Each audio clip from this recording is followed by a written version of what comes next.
Hi, this is Oscar here, the simple surgeon talking about evidence-based medicine.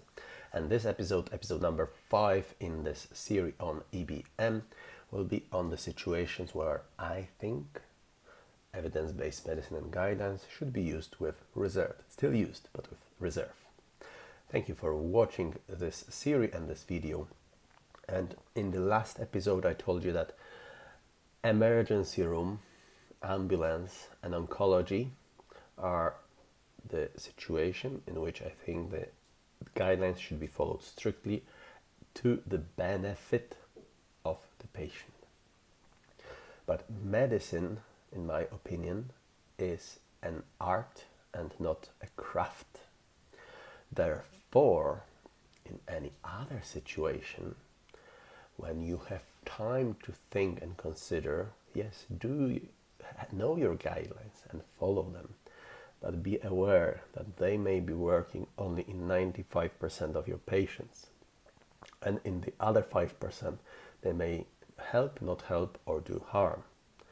And be wary about what is happening and how you approach this. I gave you some statistics in one of the previous videos that I may have been attending 20 to 30 patients per month that in the current setting of the EBM may not be responding according to the research results.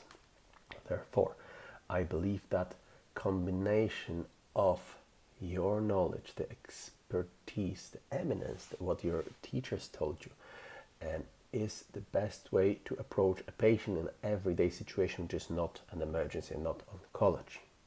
So this is evidence-based medicine and experience-based medicine, and even episode-based medicine may help. And the eminence-based medicine, what you were taught by your teachers and your mentors, and even the economic-based medicine is important to combine in a responsible way to give the patient the best care. Now, in the third episode, when I have numbered certain E's in EBM, so evidence, experience, episode, and so on, I was quite negative about the economic-based medicine. But this is not entirely the whole of my view on that. Economic-based medicine can be beneficial for the patients, for the system, if used responsibly. I'm going to give you an example. Now, I have come across people who would order a battery of tests, certain battery of tests for every patient coming into the hospital. Why do they do it? If you ask them, they say, oh, that's what we've always done. Or that's what my boss always told me, so eminence-based medicine. But some of them may be unnecessary. They're not changing anything. They're not giving any new information. Once in a blue moon, 1 in 100,000, they're going to be abnormal, and all the other situations they will be normal. So what's the point of spending all that money on a test that is based on eminence? So in that particular situations, economic-based medicine can tell us, look, if it doesn't change anything, maybe it's not worth spending this money on the test.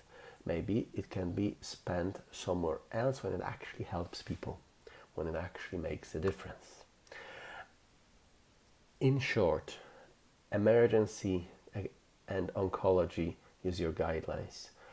In any other situations, use your guidelines, but use your common sense, use your expertise, use your experience, use what your teacher told you, your eminence, use the episodes you've come across, and be reasonable and responsible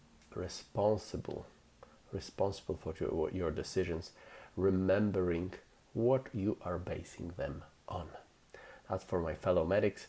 I hope the people who are non-medical or patients who are listening to that also are getting some value from those videos, because when you are searching through the internet, that should be another series, searching for solution to medical problems on the internet, you may come across citations of the research, and I warn you, need to be careful. If you know how to read them, but if you don't, leave it to those who can.